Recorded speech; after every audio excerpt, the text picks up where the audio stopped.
What is up, everybody? This is Pickswise Playbook Thursday Night Football Preview presented by Superbook Sports. Jared Smith, Tank Williams, Lauren Jabari here to get you through all of it. We have an NFC South rivalry. The Falcons taking on the Panthers. The Panthers getting 3 points here in this spot, but this is a quick turnaround for the Falcons, hoping to bounce back from their loss to the Chargers. The Panthers continue to be a disappointment this season after being crushed by the Bengals, their 5th loss in 6 games. Tank, do they stand a chance here against the Falcons, or do the Falcons kind of keep pace right now with the Tampa Bay Buccaneers for the top of the division?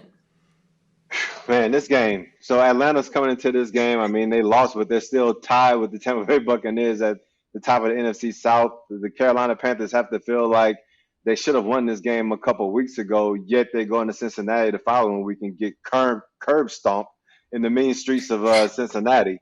And so now they get the Atlanta Falcons at home. And there was just one nugget that I found, that the only wins that the Carolina Panthers have to date have been against NFC South opponents in Carolina.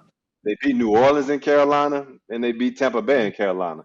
Is the same thing going to happen when the Atlanta Falcons go to play them in Carolina? I really don't know. I feel like both of these teams should be able to run the ball.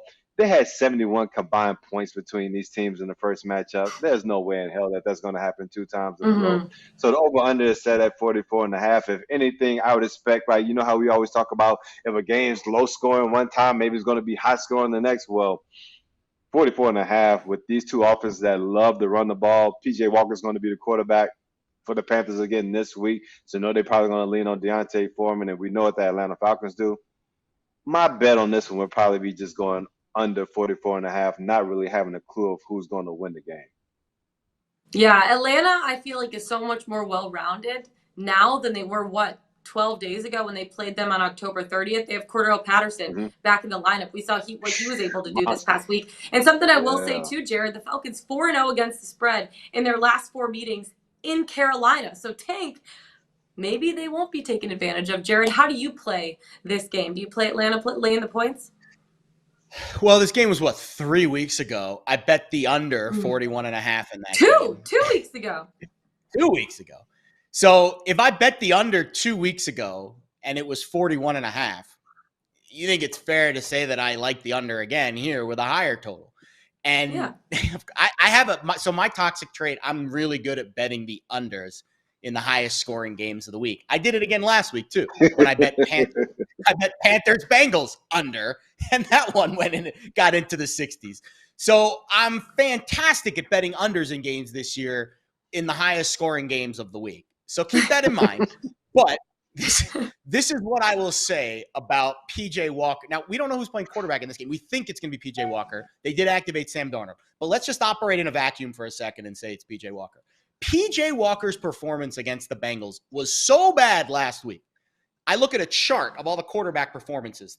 Upper right, good. Lower left, bad. It's like a line chart.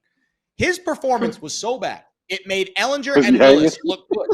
Yeah, it was like in another universe, Hank. It was like all the quarterbacks are in the middle, and then P.J. Walker's like way down here, like a little blip. And I'm looking at myself like, that is insanely bad. Now, we saw Baker Mayfield come in garbage time and play okay. But again, you have 3 quarterbacks. You know the saying by Steve Spurrier, if you have 2 quarterbacks, you have none. They have 3 quarterbacks right now on the roster in Carolina. Good luck trying to handicap the offense. And none of them are good. Although, to be fair, we haven't seen Sam Darnold yet this year. I think we will at some point. But, man, this is a tough game to cap. I think the only lean I have is under, because primetime unders, divisional unders, it's outdoors. There's going to be some weather. I see wind, rain. LJ, get out the Doppler radar app for Thursday night. Love the Doppler radar. I don't see it. It's a fantastic app. I just don't see a ton of points, despite what we saw last week or 2 weeks ago between these teams. If it's P.J. Walker, and if also another interesting thing, Cordell Patterson, after coming back from injury, only has 3 days to heal up for this game. So we'll see how fresh he is, but under's really the only vibe or edge that I could see here. But I'm really good at betting the unders in games that explode. So take that for what it is. I will say something. The under is 13-6 in the last 19 games between these two teams. So trends hitting at 66% rate. 66.6% rate. You love to see it, Jared. Look at that mental math. That's it for us for our Thursday Night Football preview. Make sure to check out our Pickswise Playbook show, YouTube, Spotify, Twitter, wherever you want to find it, wherever you consume your stuff.